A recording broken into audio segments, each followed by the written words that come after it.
अस्सलाम वालेकुम प्यारी गुटी फैमिली, कैसे हैं आप सब। उम्मीद के साथ कि आप सब ठीक होंगे। और आज मैं काफ़ी दिनों के बाद आप लोगों के साथ अपनी वीडियो शेयर कर रही हूँ। और ये वीडियो जो है मेरी मदर की, चूँकि काफ़ी ज़्यादा हेल्थ ख़राब थी और वो काफ़ी सीरियस थी, हॉस्पिटलाइज़ थी और मैं उनके साथ थी, जिसकी वजह से मैं वीडियो नहीं बना पाई। तो आज मैं आप लोगों के साथ शेयर करूँगी कि उनके साथ क्या प्रॉब्लम था। तो वैसे तो बुजुर्गों को देखें कि बहुत से एज फैक्टर्स प्रॉब्लम जो हैं वो होते रहते हैं और चलते रहते हैं साथ-साथ, क्योंकि ब्लड प्रेशर और अर्थराइटिस ये सारे एज के साथ-साथ डायबिटीज़ मेलाइटिस, जिसे सादा ज़ुबान में लोग अक्सर शुगर कहते हैं। और ये सारे प्रॉब्लम्स जो हैं, इसके अलावा भी कुछ लोगों के साथ बहुत क्रॉनिक इश्यूज़ होते हैं। तो ये सब चलता रहता है, लेकिन इनके साथ क्या हुआ कि अ, इनके साथ ये इश्यू था कि इनको सीवियर निमोनिया हुआ था। और निमोनिया की वजह से इनके जो थे वो काफ़ी ब्लड रिपोर्ट्स जो थी को वो काफ़ी ज़्यादा डी रेंज थी। लेकिन कन्फ्यूजन ये हो गई कि साथ में अर्थराइटिस की वजह से डॉक्टर का ये कहना था कि इनको सेप्टिक अर्थराइटिस हुआ हुआ है, यानी कि सेप्टिक आप समझ रहे हैं कि यानी कि कहीं पस है, इनके किसी जोड़ में पस पड़ गई है, हड्डियां जो है वो इन्फ्लामेशन हुई हुई है और वो सेप्टिक है। तो जिसकी वजह से चेस्ट एक्सरे की तरफ तो ध्यान ही नहीं गया। और जब अम्मी की तबीयत बहुत ज़्यादा ख़राब होना शुरू हो गई कि उनकी जो ऑक्सीजन सैचुरेशन थी वो नॉर्मली तो देखें एक नॉर्मल इंसान की जो है अबव 95 होती है। लेकिन जब उनको चेक कराया, जब उनकी साँस बहुत ज़्यादा ख़राब होना शुरू हुई और उनको हॉस्पिटल लेके गए, तो उनकी जो ऑक्सीजन सैचुरेशन थी वो 65 थी। और ये तो अल्लाह पाक का कुदरत का बड़ा उन पे करम था कि वो जो थी काफ़ी मतलब एक तो इंसान होता है ना, बहुत तड़प रहा होता है और उनकी उसको साँस नहीं आ रही होती। साँस में उनको तकलीफ़ थी, लेकिन वो पुरसुकून थी। तो उनकी तकलीफ़ का अंदाज़ा इसलिए भी लगाना ज़रा मुश्किल हो गया। तो जब वहाँ लैब्स वग़ैरह हुई, एक्स-रे चेस्ट हुए, तो पता चला कि उन्हें बहुत सीवियर निमोनिया हुआ हुआ है। तो जिसकी वजह से उनकी साँस खराब थी और काफ़ी ज़्यादा उनको प्रॉब्लम्स थे। अब वो जब हॉस्पिटलाइज़ थी तो फिर ज़ाहिर है फैमिली में जो भी हेल्थ से रिलेटेड बंदा होगा तो उसको फिर केयर करनी पड़ती है। जब हम पूरी दुनिया और इतने ढेरों लोगों की केयर करते हैं, तो अगर अपनी माँ बीमार हो जाए और उसका ख़्याल ना किया जाए, तो ये माँ के साथ ज़्यादती है। बेशक बेटियां अपने घरों से ही जाना होता है और आपको पता है कि घरों में 100 तरह के प्रॉब्लम्स होते हैं, आपके अपने बच्चों के भी बड़े मसाइल होते हैं, लेकिन उनके साथ साथ आपको पेरेंट्स को भी मैनेज करना पड़ता है। तो मैं भी अम्मी के ट्रीटमेंट के लिए चली गई जब अम्मी की हालत ख़राब हुई, जब अम्मी को हॉस्पिटल लेके गए। ये हमने अच्छा फैसला किया कि हम अम्मी को किसी अच्छे हॉस्पिटल में लेके जाएँगे, क्योंकि मेरी पुरानी वीडियो में मैंने शेयर किया था एक ऐसा हॉस्पिटल कि जहाँ बहुत ज़्यादा आप सोच सकते हैं कि वहाँ क्या हालत थी।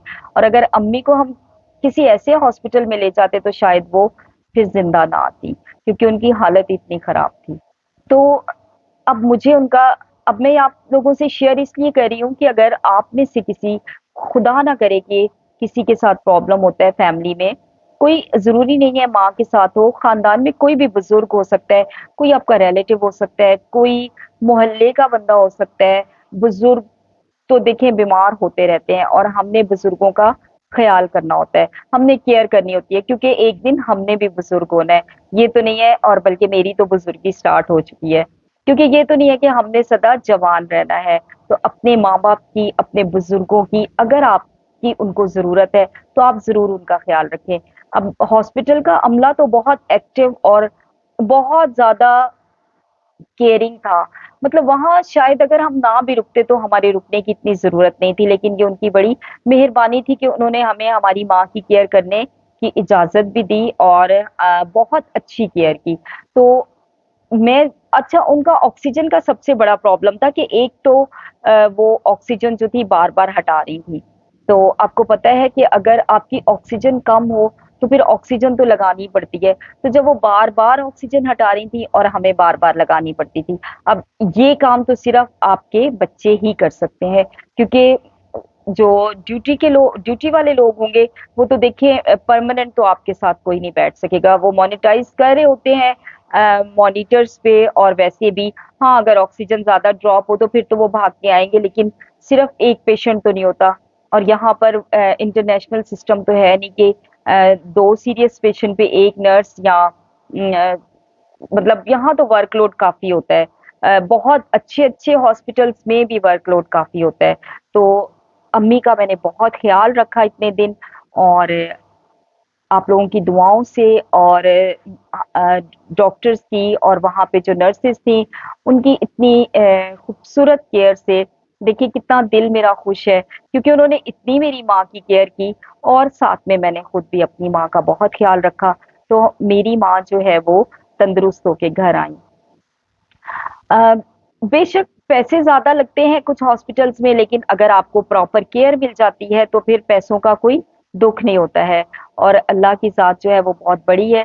परवरदिगार मेरे भाइयों को और ज़्यादा इस काबिल बनाए कि वो जो हैं माँ के साथ-साथ अगर उन्हें उन किसी और को भी उनकी ज़रूरत पड़े तो वो उन पे खर्च करें और उनकी केयर करें। और इसी तरह आप लोग भी ज़रूर ख़्याल रखा करें और कोशिश किया करें कि किसी अच्छे सेटअप में लेके जाएँ। अगर कोई बीमार होता है तो अच्छे हॉस्पिटल्स, हो सकता है कि आप अच्छे-अच्छे शहरों में रहते हो, कुछ इस्लामाबाद में लोग रहते हैं, कुछ कराची में रहते हैं, लेकिन जो लोग छोटे शहरों में रहते हैं वहाँ हेल्थ का सिस्टम जो है वो इतना अच्छा नहीं होता। तो फिर अपने पेरेंट्स की, अपने प्यारों की खुद बहुत ख़्याल करना पड़ता है। और इसी तरह हमने भी अपनी अम्मी का बहुत ख़्याल किया, तो शुक्र है कि वो अब हमारे साथ बिल्कुल ठीक हैं। और अभी भी वो ऑक्सीजन उनको लगानी पड़ती है थोड़ी बहुत, क्योंकि उनके लंग्स जो हैं वो काफ़ी डैमेज हो चुके हुए हैं। तो लेकिन खाना-पीना और उनका उठना-बैठना बिल्कुल ठीक है। तो आपने अगर कोई ऐसा पेशेंट हो तो आपने उसे मोबिलाइज़ करना है, उसको करवट दिलवानी है, उसको उठाना है, उसको बिठाना है, उससे बातें करनी है। अगर हम पेशेंट को बिल्कुल अकेला छोड़ देंगे और उसका ख़्याल हम बहुत अच्छे तरीके से नहीं रखेंगे, तो फिर रिकवरी ज़रा मुश्किल हो जाती है। क्योंकि रिकवरी में फैमिली का प्लस वहाँ के लोगों का सबका ही हाथ होता है। बाकी देखें, जाने का तो एक दिन मुकर्रर है। जो वक़्त आ जाता है जब आपका ज़िंदगी का जो है वो सफ़र मुकम्मल हो जाता है, तो जाना सबने है। लेकिन इस तरह आप अपने प्यारों को, किसी को भी तड़पता हुआ नहीं छोड़ सकते, बल्कि आप सबकी ये कोशिश होती है कि वो ट्रीटमेंट कराएँ, और किसी का दिल नहीं चाहता कि उसके माँ-बाप उसको छोड़ के जाएँ। तो बहुत ख़्याल रखने के बाद, बहुत केयर करने के बाद अब वो बिल्कुल ठीक हैं। आप भी अपना बहुत सा ख़्याल रखिएगा, अपने पेरेंट्स का ख़्याल रखा करें, केयर किया करें और अपना भी बहुत सा ख़्याल रखा करें। बहुत शुक्रिया, अल्लाह हाफ़िज़।